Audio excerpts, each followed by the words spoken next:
ఈరోజు మునక్కాయ టమాటా చేస్తున్నానండి. దానికోసం ముందుగా 2 స్పూన్స్ ఆయిల్ వేసుకుంటున్నాను. ఆయిల్ హీట్ ఎక్కింది. కొంచెం మెంతులు, మినపప్పు, జీలకర్ర, ఆవాలు,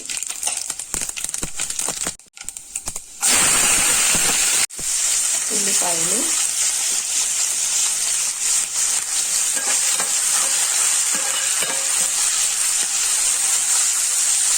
పచ్చిమిర్చి,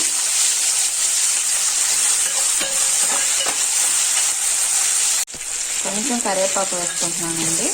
ఇదంతా కలిసిన తర్వాత ఉల్లిపాయ మగ్గాక టమోటా వేసుకున్నాము. కొంచెం ఒక్క 2 సెకండ్స్ అలా ఫ్రై చేసుకుంటే సరిపోతుంది. ఉల్లిపాయ త్వరగా మగ్గాలంటే కొంచెం సాల్ట్ వేసుకుంటే త్వరగా మగ్గిపోతుంది.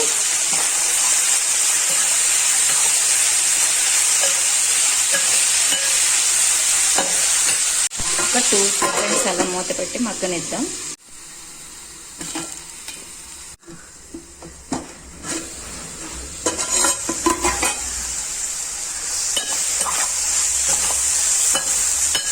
ఉల్లిపాయ మగ్గిందండి. ఇప్పుడు టమోటా వేసుకుందాం.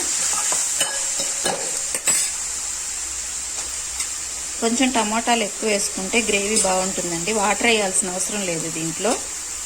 జస్ట్ టమాటాలతోనే మునక్కాయ అంతా ఉడికిపోయేలాగా చేసుకుంటే టేస్ట్ బాగుంటుంది. ఇప్పుడు ఇందులో పసుపు, కారం టేస్ట్ని బట్టి వేసుకోండి. టమోటా ఎక్కువ వేసాను కాబట్టి నేను కారం కొంచెం ఎక్కువ వేస్తున్నాను. కొంచెం ధనియాల పొడి, ఇప్పుడు కొంచెం పుదీనా, అండ్ చివర్లో మునక్కాయలు వేస్తున్నానండి. పైన మునక్కాయలు నా మొహంలాగా ఉన్నాయి, సరిగ్గానే లేవు, ఎండిపోయినట్టున్నాయి.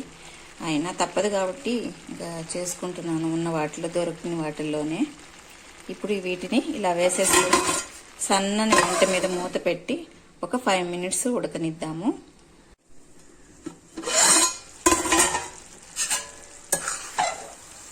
బాగా మగ్గిపోయింది టమోటా అంతా.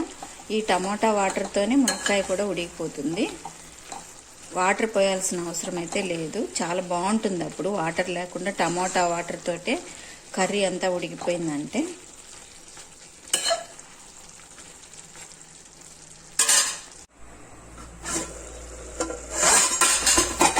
చూసారు కదండి, ఇలా చక్కగా వాటర్ లేకుండా టమాటాతోటే నీట్గా అయిపోయింది. టమాటా వాటర్తోనే మునక్కాయ కూడా ఉడికిపోయింది. ఇలా మీరు కూడా ట్రై చేయండి, టేస్ట్ బాగుంటుంది మునక్కాయ కర్రీ. దీంట్లో పాలు కూడా పోసి వండుతారు, కాకపోతే మునక్కాయలు బాగాలేవు కాబట్టి నేను పాలు పోయట్లేదు. మునక్కాయ కర్రీ రెడీ అయిపోయిందండి. మీరు కూడా ఒకసారి ట్రై చేయండి.